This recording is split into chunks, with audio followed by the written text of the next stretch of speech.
Welcome to the Clarity Advisor Show, where you'll learn how to grow your team today. Join Ken Trupke and his guests as they discuss what works and doesn't work to grow your team in today's world. And now, your host, Ken Trupke. Hello, and welcome to the Clarity Advisor Show. To build a great team and ultimately a great business, you need to focus on both your people and your processes. My guest today, Daniel White, started Bigger, Better Movers back in 2017, and it's now the fastest growing moving company in Oklahoma.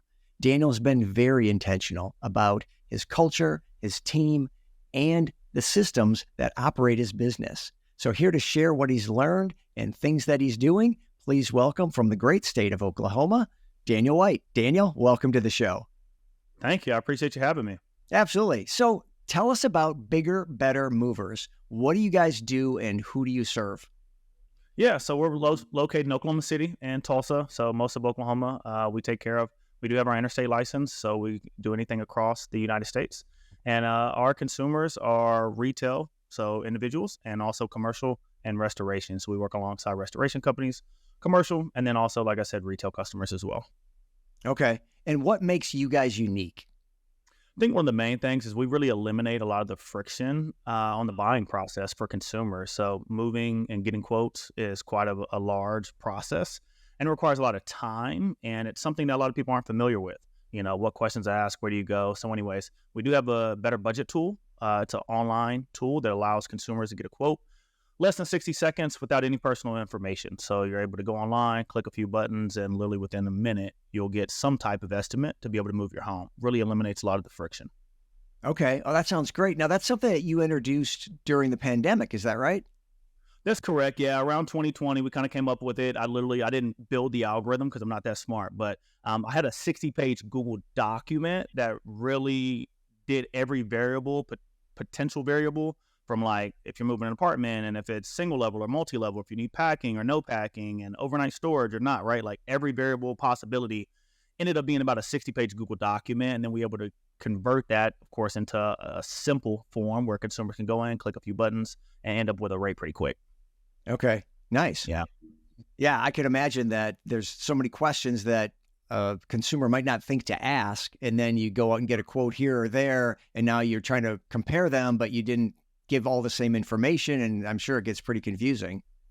Correct. Yeah. And again, like I even used to be in the insurance business, right? And I just remember from that line of work that the average education level for consumers was third grade level when it comes to insurance. And I'd probably say about the same with moving. You know, even if I have to get on the phone, give a quote, and talking to consumers, they don't know the specific questions to be able to ask when they're really looking and trying to compare rate. Because even if we're $10 more an hour, well, it doesn't matter. The thing that matters more than that is when the time actually starts and when it actually stops, right? Or if they have a fuel surcharge, heavy lifting fees, things like that matter a lot more than the hourly rate, for example. Okay. And your team is also part of what makes you guys unique in terms of like the team that you're going to put on a job and that you're not outsourcing anybody. Tell me about that. Yeah, so we have a 2-to-1 rule, and basically what that means is like we never put a brand new team member with no more than 2 of our standard guys who already have experience, who already know the ropes and know what they're doing. Creates a better experience not only for our team, but also for our customers as well at the same time, where one guy's not trying to manage another one. So the 2-to-1 rule, we do have online education that we put everybody through. It's literally about 8 hours worth of course training, and then we also provide hands-on training, but we do not outsource any of our labor pool, which really allows us to maintain control over the customer experience. And again, it's kind of reflected in our reviews and everything like that online, but I think our guys do a really good job. Yeah, I can see where that would be a huge differentiator in the marketplace. So let's step back. How did you even get into the moving business? Yeah, crazy story. So originally, like I said before, I was in the insurance space. When I was in the insurance space, I had this bright idea to essentially create like a lead generation company. And so the lead generation company was called Insurance Insight. If you've heard of like Home Advisor or Thumbtack is more recent, essentially what we did or what we wanted to do was connect consumers with insurance agents in their area. Made a huge mistake. I miscalculated customer acquisition cost. And so after we built the site and trying to figure out, now how we're going to get users to actually come to our site and connect them with consumers in their area, We ended up finding out that even though we didn't specifically sell insurance, we were still competing for clicks on Google for the likes of State Farm and Allstate and everything like that. And the average cost per click was about $125 a click, and then the conversion was about 10 to 1 or 1 to 10, right? So 10% conversion, you're spending upwards of about $1,500 to potentially gain one customer. And didn't do the math. I mean, it sounds so simple, but a lot of people make a simple mistake like that, and I did the same. And by the time we had figured that out, we were almost ready to launch, going into phase 2 of building the site.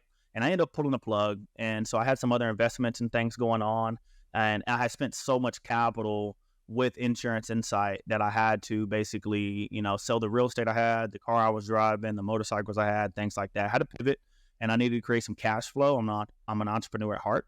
And so creating cash flow, I looked at everything I've been in. I've also been in the beer space. And so I've been in businesses where you have to make physical products. Even pre-COVID, logistics on something like that was very hard. You have to order Pack Tech lids from somewhere. You got to order hops from the West Coast, your cans, your labels. It all comes from somewhere. And then, again, I was in insurance. So I really got close to the service-based business. And in the service-based business, I really like it because, again, I sell you a service, and after that, we part ways, and or we continue managing something if it's something in regards to insurance and or moving. And with moving, the risk was low, the capital expenditure was low. If it did fail, I could recoup at least 80-90% of my money, because the majority of my investment was, of course, buying the first truck. And so it was minimal risk compared to what I was doing before. I've never actually been in a moving business. I've never worked for one or anything. So kind of self-taught myself. And from where we started and where we're at now, drastically much, much better. But that's how I got into it. It was just luck of the draw. I tried it. It worked. And I really enjoy it right now. We got a great team. And the work-life balance is also really good. It wasn't like it at first, but, implement systems and processes, put a team behind it, and it's working pretty well right now. Yeah, that's terrific. I definitely want to get into more about the team, but still back on how you came to this. So you're in insurance. It sounds like you were making some beer at some point. And how do you pivot that into, hey, we should start a moving company? Like, how do those connect the dots for me? Yeah, so the dots that work for me, again, I was in insurance. And so with insurance, most people I dealt with were somewhere involved around a real estate transaction. That being roofers, contractors, restoration companies, realtors. I'm dealing with mortgage loan officers all the time.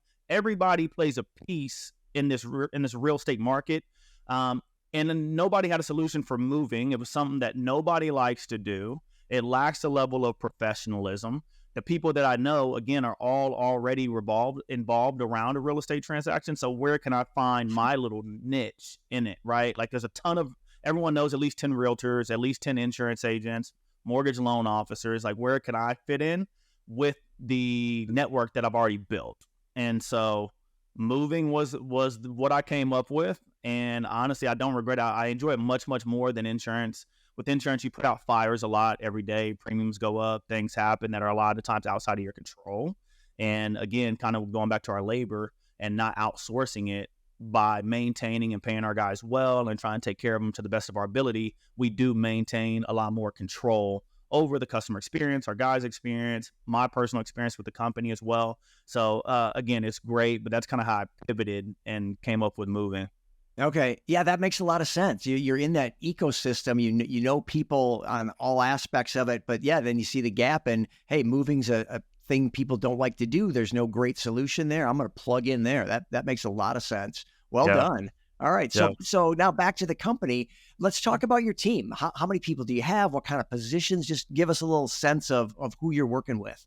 Yeah. So depending on the season, anywhere from 15 to 25 employees, depending on the season.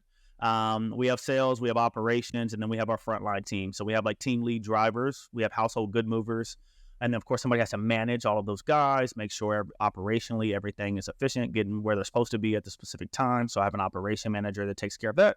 And then of course when people do call and need quotes, I have a really good sales team. So my sales director, his name's Grayson, and he does a really, really good job. He's been with us about 4, maybe almost 5 years at this point. He's done everything from working as a household good mover to actually being on the truck. So the customer experience from when he first started doing sales And to what he's doing now, we probably have the best salesperson in Oklahoma or a lot of the industry just because he's actually gone through each of the steps. And so his experience now is just as much as mine when it comes to being able to quote and do things like that for customers. But again, it's all about the people, and we have a really good team to be able to get it done.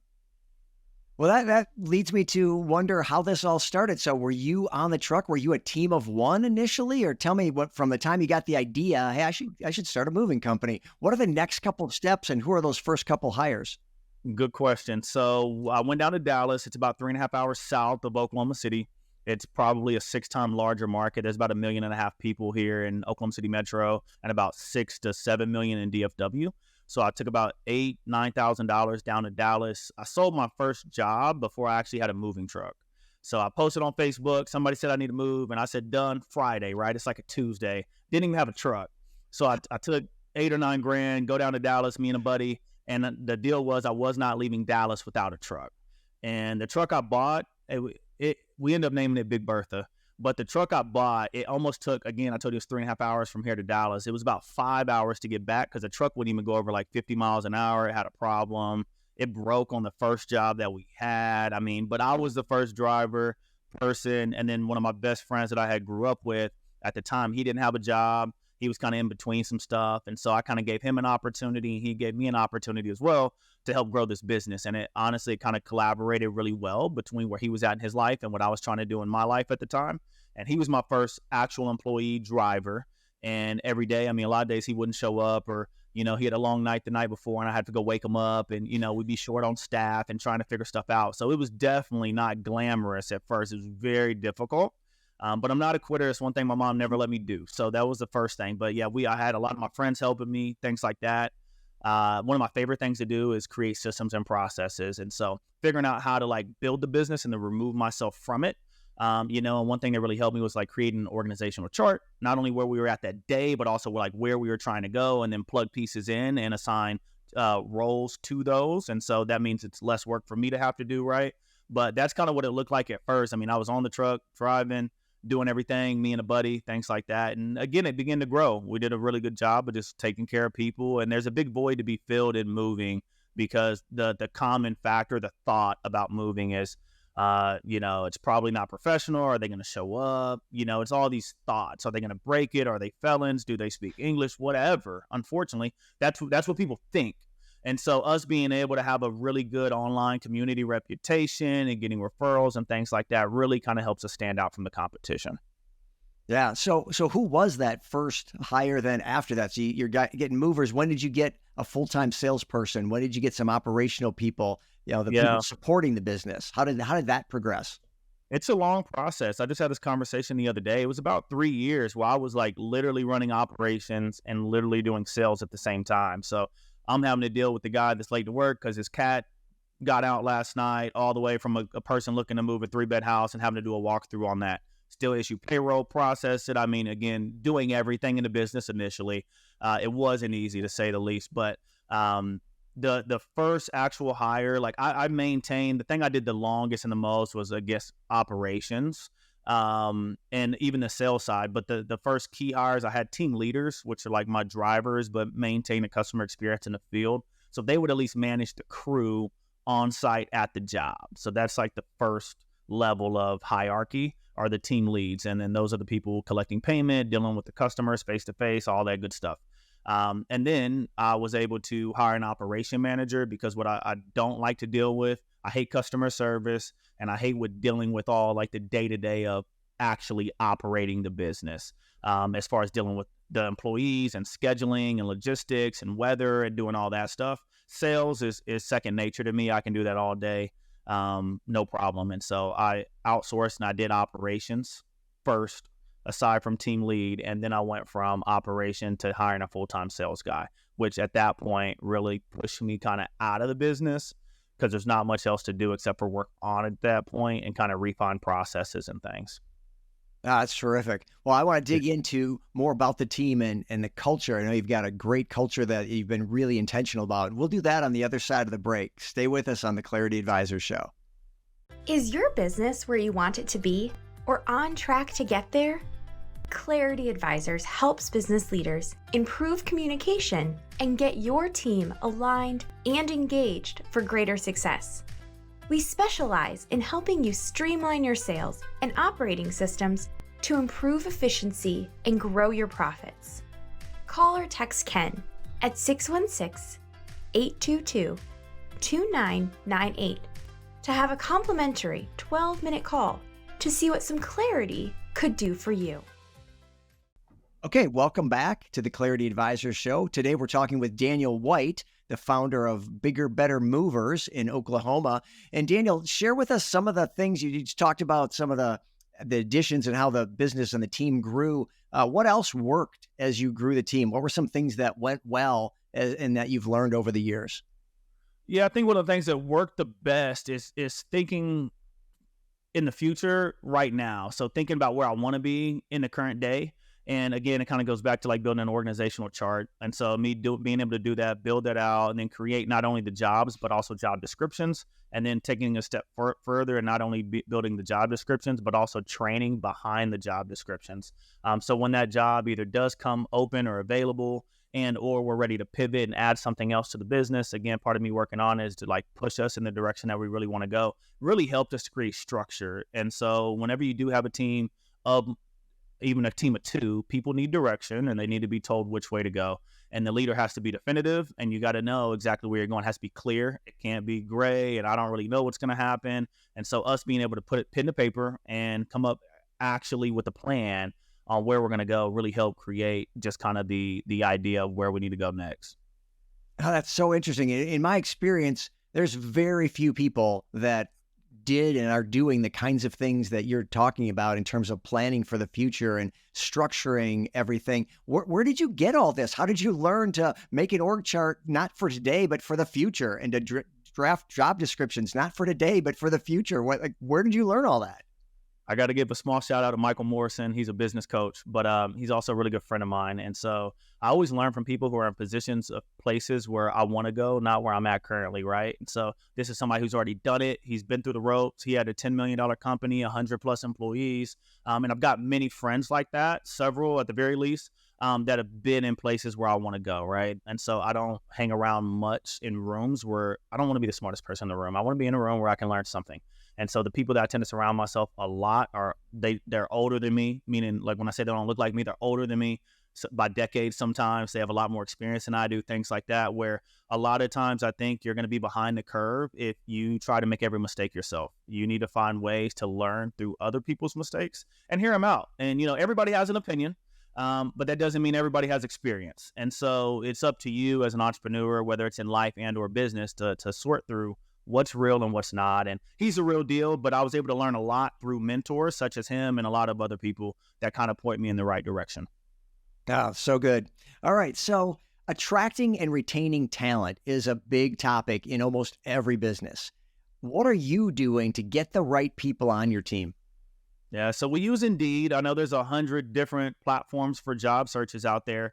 We have a pretty robust system that it's some automated and some hands-on, but essentially we have automated communication that goes out that's already pre-drafted, so we can just click and touch, and it's sending messages out to potential applicants. One thing that really changed during the pandemic, I did an HR convention whenever we were during the pandemic, and I learned from a lady who was actually been in HR for 20 years, and she told me about this thing called group interviews.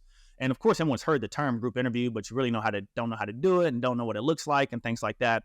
And so what we do with Indeed is we created these essentially automated communications that go out to invite people in for interviews. And we only do them every Wednesday at 10 a.m. And so as opposed to spending hours on hours sorting through applications, maybe even taking a phone call, and then the person at the end of the day doesn't even show up, and then you already took 30 minutes to drive to the office or whatever, we invite 15 people in Wednesday at 10 o'clock. And again, I'm able to allow and take my time back where I'm utilizing my resources and things I have around me. So we set up chairs and stuff in the warehouse. If everybody shows up at 10, some people, law of large numbers, a few people will be 10 minutes early, some will be 10 minutes late, and some will be on time. And so anyways, we try to knock out interviews for household good movers. It's not a lot, it's not hiring for like a high-end SEO position, and a lot of prerequisites or requirements as far as the educational standpoint. So our interview process is pretty short, pretty sweet. We'll know pretty quickly if we're able to probably move forward. And then also my office staff, they can also both conduct interviews. So we can all conduct up to 3 interviews at a time. We sit them down in a group setting. And again, we're going through them one by one. If we like them, we invite them the next day for onboarding. And even if we hire 5 of them, again, law of large numbers, maybe only 3 show up. And after a week, 1 sticks. But we do the same thing every week. And over time, I always tell people there's a reason at McDonald's, which I didn't realize at first, they always have the sign that says now hiring, right? Because when it's blue collar and it's lower wage or whatever's going on, there's high turnover. It doesn't matter what business you're in. That's just how it works. And so we're always hiring all the time. And it's a constant process that has to be dealt with. But if you don't do it consistently, like everything, it's not going to live up to what you expect. Yeah, and I would imagine over time now you've had some people that have been with you for a while. So while people turn over, some people stay and like the culture and are a fit over time. Is that right? Yeah, that's true. And I think we do that. We treat people, I always say the human aspect of things, but we just treat people like people, right? I always tell people as well, I used to play basketball in college. I used to hate it when my college coach would come in, blow his whistle without even saying hello or good morning or anything, and just say, get on the line. Well, how are you today? And so I always like dap my guys up. I say, hey, how's it going? Give them a fist bump. But I at least greet them as a person before. And that's really seeped into the culture. Like sometimes they get me with it first.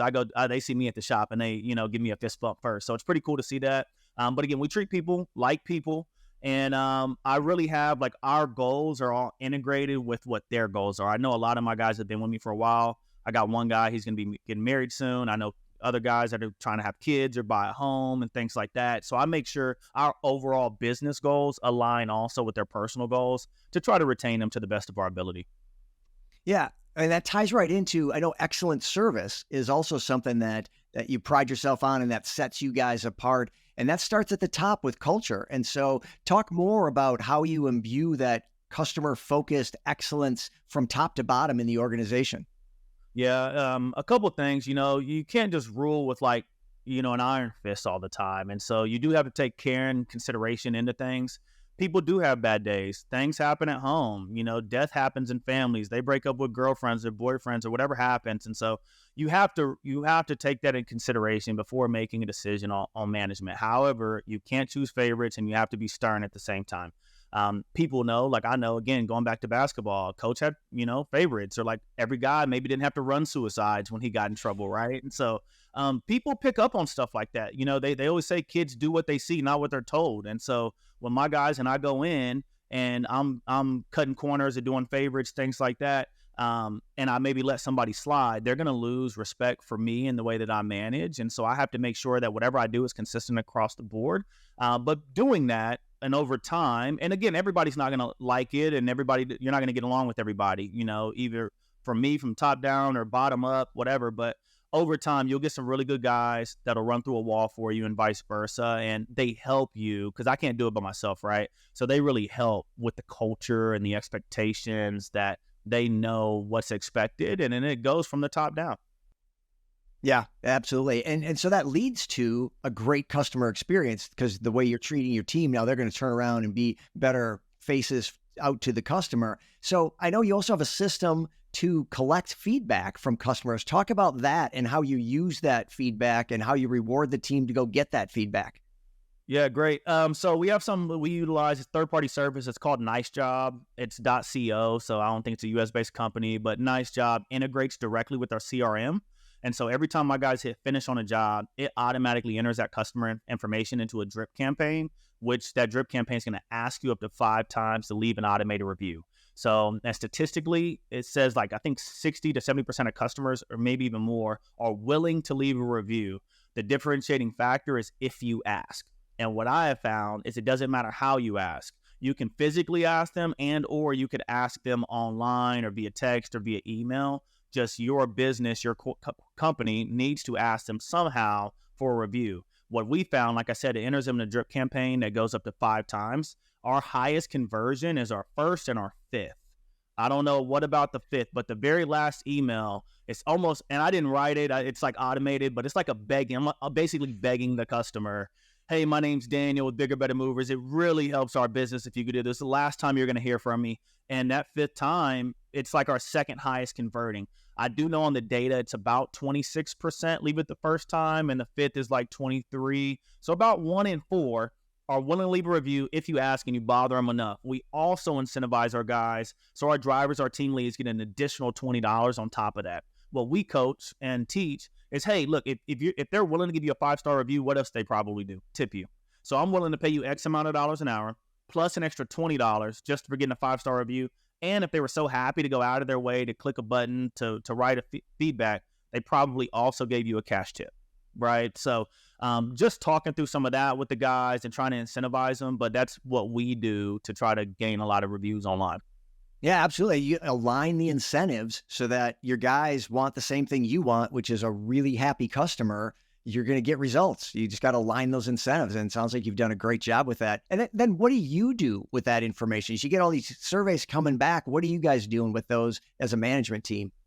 Yeah, so of course we review them, whether it's good, whether it's bad, and we use it to make real changes in the organization. The ones that are most effective are the negative ones that we get, if something happened or whatever. And you can't make every customer happy, but at the end of the day, we do review every single one of them.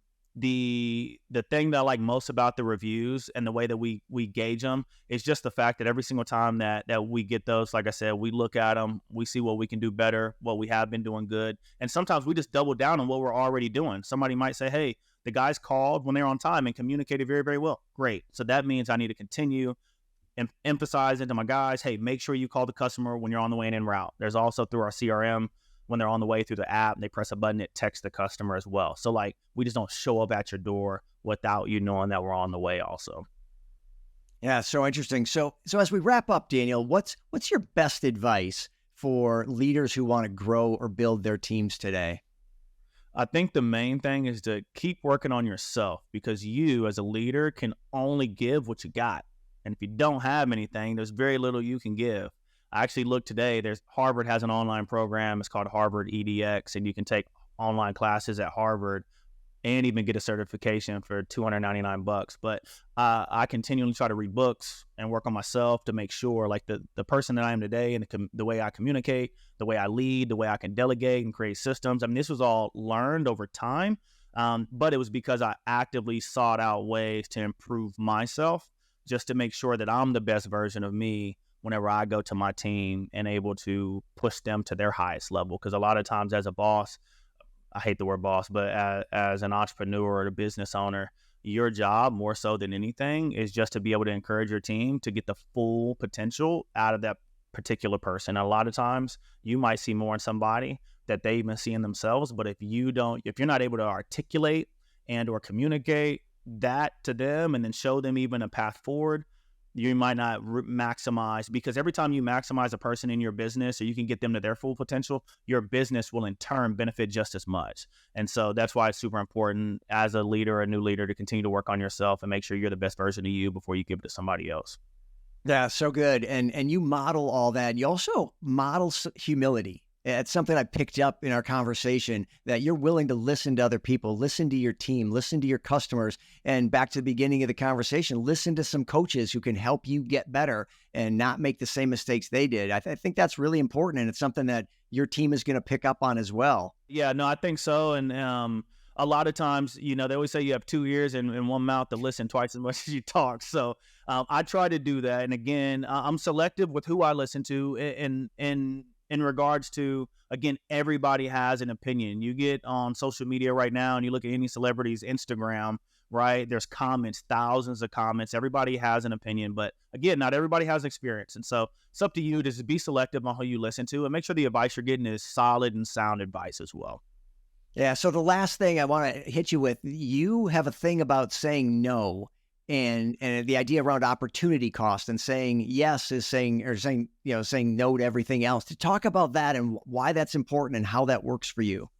Yeah. So I learned this a long time ago. I honestly forgot which book that I was reading, but I've read this or came across it in the book, and it was about no basically protects my time. And so, whenever I'm able to say no to something, like if I said yes to working out right now, then I would also be saying no to going into the office and or a meeting with a potential customer. But your no is your power word, and it protects your time. I work with block scheduling. I don't return emails early in the morning. I like to work on myself first before I work on anything else. So in the morning, first thing I do is I'm going to the gym, and I have somewhat of a breakfast, and I go to the gym because I'm going to take care of me before I can take care of anybody else.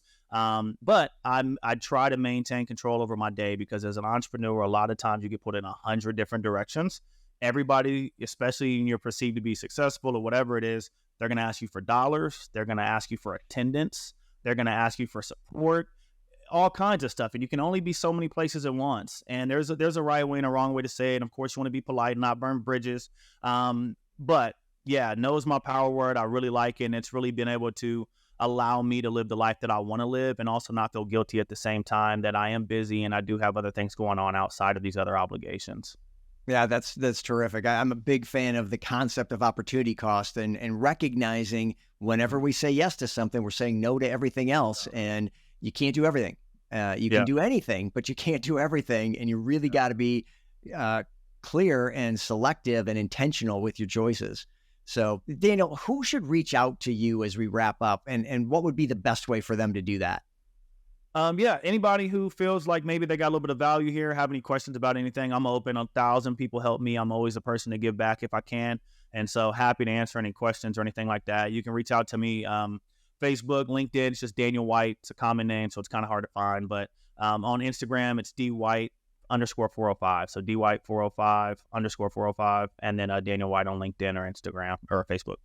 Terrific. And we'll get those links in the show notes. And I'm assuming you wouldn't mind a phone call from somebody in the Oklahoma area looking to move. I would not. We'd love it. Okay, terrific. Yeah, well, this has been great, Daniel. I so appreciate your time. It's been fun to hear your story and what you're doing. And I love the intentionality with your team and your culture and all the things. So thank you so much for making time today. Ken, appreciate you. Thanks for having me on, brother. And I hope to talk to you again soon. Best of luck to you. Yeah, but thanks so much, and you're very welcome. All right, well, that brings us to the end of the Clarity Advisors show. Thank you so much for joining us, and if you did get value today, which I know you did, please consider leaving a review and sharing this with other people so more people can find the show. And we'll see you next time on the Clarity Advisors show. Thank you for listening to the Clarity Advisors show. Clarity Advisors is a speaking, training, and consulting firm specializing in helping you simplify your sales and operating systems to improve efficiency and grow your profits. Connect with Clarity Advisors today to learn more about how they can help you improve communication and get your team aligned and engaged for greater success.